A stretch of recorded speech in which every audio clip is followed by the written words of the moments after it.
వంకతుమ్మ చెట్టు కింద వంట చేయమ్మో కన్నె పిల్ల. మమ్మీ ఇగో పెద్దమ్మ ఫోన్ చేస్తుంది. ఇద్దే. హలో అక్క మంచిగా ఉన్నావా అని? అంత మంచిగానే ఉన్నావే. తిన్నరా?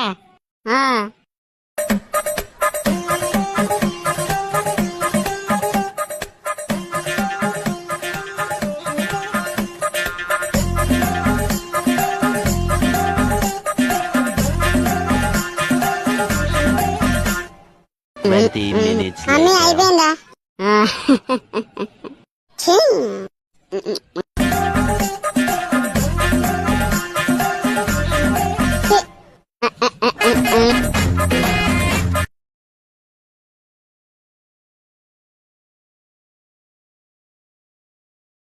One hour later.